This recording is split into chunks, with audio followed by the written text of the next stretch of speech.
NFL schedule is coming into focus, and one of our Monday Night Football matchups is set. The Super Bowl champion Philadelphia Eagles are headed to Lambeau to face the Packers in Week 10. Welcome to NFL Live on this Tuesday. I'm Dan Graziano, joined by Tim Hasselbeck. Tim, I'm told Peter Schrager and Adam Schefter are on their way, but if it's just you and me today, we will crush it nonetheless. It's schedule release week in the NFL, but before we get to the games, we have some big news coming out of Cincinnati. Trey Hendrickson showed up to the Bengals facility today, and he had a lot to say about his future with the team. Here's some of it. What I can say is I'm very disappointed with the communication that's been had. It's very... Former players have walked in these shoes, and what it foreshadows is not something that I'm excited about to tell my wife and family. They see how hard I work. There's no other organization knows me better than this one. They watch me an individual, they see how I carry myself as a human being, and they know me. Try not to let the business become personal. I think over the last week or so, it's become personal, unfortunately. And when there's a lack of communication in any relationship, if it's business or a personal relationship, lack of communication leads to animosity, and that leaves my narrative only to me with no clear direction. But the lack of direction, the lack of communication is leading to things that are allowing me to think about what's going to happen more than how great they have treated me. Tim, that all sounds like it's in a great place. What do you make of Trey Hendrickson and his current contract dispute with the Cincinnati Bengals? Yeah, I think there are a lot of key things to what Trey Hendrickson said there. Like, he obviously, sounds like somebody that's, feels like it's gotten personal. He said as much, and he feels, I think, hurt by how the Bengals have handled this. He sounds like somebody that knows what he's kind of laid on the line for the organization. For some context, he's got 35 sacks in the last 2 years. Like, you could argue that he's been as good as any pass rusher in the NFL over that stretch. He's due to make $15 million. To be honest, like, guys at his position, at his age, probably should be making more than $30 million a year. And so, look, the idea that he wants to, talk and try to work out a long-term deal, but he's feeling like there's not even a, good communication from the organization, I think has led him to the point where he's saying, like, wait a second, like, you know who I am. You know what kind of teammate I've been. You know what kind of member of this organization that I've been. And this is how we're going to communicate about me potentially getting a contract extension. So, look, I understand it. I actually, sympathize with him quite a bit, because if you look at the Bengals, especially guys on the defensive side of the ball that probably deserve to be rewarded, Trey Hendrickson would be at the very front of the line. Sure, and look, they've had conversations throughout the offseason. They did get extensions done with their star wide receivers, Jamar Chase and T. Higgins, and obviously I think Trey Hendrickson felt like he would be next. They haven't been able to make it work. He's going to be 31 years old at some point this season, and that may be part of the holdup, but nonetheless, things do not seem to be in a great place between Trey Hendrickson and the Bengals. Now, back in February, Bengals quarterback Joe Burrow talked about the contract situations that were coming up this offseason in Cincinnati, and he had some suggestions on how they could make everybody happy. Here's what Burrow said to Barstool Sports at the time. Quote, "You could convert some of the money into a signing bonus, which will lower the cap hit. You can push some of the money to the back end of the contract. That lowers the cap hit. And then when you get to the back end of the contract, you can restructure it and convert it to a signing bonus. The Eagles are paying everybody. That seems like the way, whatever they're doing." So it all sounds simple. There's no doubt about it. When the Bengals have spoken publicly this offseason, they've talked about how they do have the cap space to extend all these guys. Tim, but what do you make of the Burrow side of all this? I'm sure he's happy they got Higgins and Chase done, but he would like Hendrickson there as well.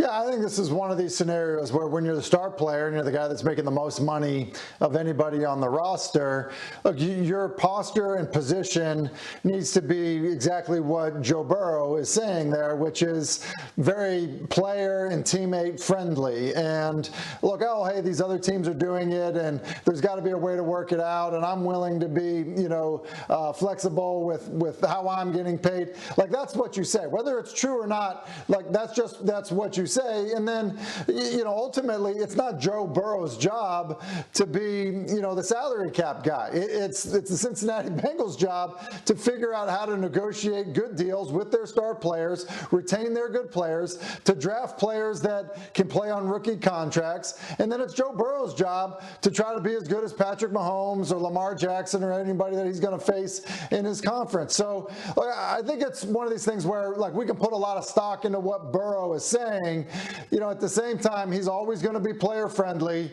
And ultimately, the team has to decide that they're willing to reward their star players and structure them to deals that make sense. You mentioned Trey Hendrickson's age. Look, yeah, he will turn 31. He's got 35 sacks the last 2 seasons. That is hard to replace. That is really hard to replace. And so I think when you look at it from Cincy's perspective, yeah, it's great to have 2-star wide receivers, but be careful because you might lose your best edge rusher. As we mentioned earlier, welcome in now Adam Schefter. Adam, what more can you tell us on this whole situation, where things stand with the Bengals and Trey Hendrickson?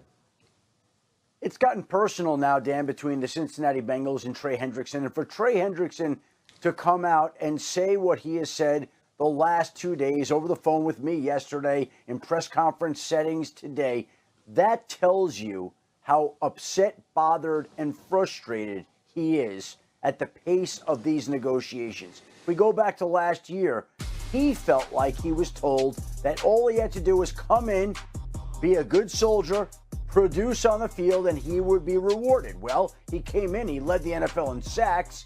He didn't say anything. He went through the season and played as well as anybody in all of football. And now this offseason, at a time where he was going into an offseason when he was going into the last year of his contract, and he's scheduled to make $15.8 million this year, he's watched Max Crosby get north of $35 million a year. He's watched Myles Garrett get north of $40 million a year. And here Trey Hendrickson is scheduled to make $15.8 million with less time on his deal, closer to free agency, with a team that told him if he just did what he was supposed to last year, that he would be taken care of this year. And he's frustrated because the team has not only not returned his phone calls since the draft, or at least not communicated with him, but they obviously had comments to make at the owners' meetings about how he should be happy to play for what he's playing for. And then, of course, you have a situation where all these other players are being paid right now. And I just think he feels like it's time to speak up. He's been silent too long. He's let the team dictate how he was going to behave. He's not going to do it anymore. Now he says he's not going to play this season under this contract. Let's just spin it forward a little bit. Sure. Let's say we get into the summer of training camp. You can imagine he'll be holding himself out of practice or saying his back's bothering him and what it would be like going into the opening week of the season. This is a team that has started very slow in recent years. It's trying to reverse all that. They've signed their wide receivers. They haven't signed their defensive end. They need this not to be a distraction going into the season, both sides. No doubt about it. And obviously his leverage, Adam, as you know, is I'll hold out, I won't play.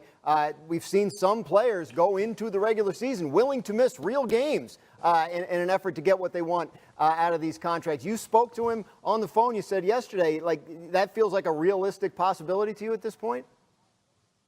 Well, it's middle of May, Dan, right? Yeah. And this is his leverage, what he can do. But I think his point is, okay, so if I lose, a few $100,000, even $1 million, what are we talking about in the grand scheme of things when there are other pass rushers making north of $35 and $40 million a year, and he's going into the last year of his contract? I think he feels insulted. Like I said, it got personal. For whatever reason, Zach Taylor sent him a fine letter saying that if you're not at mandatory minicamp 30 days out, then we're going to fine you. And he's thinking, what does this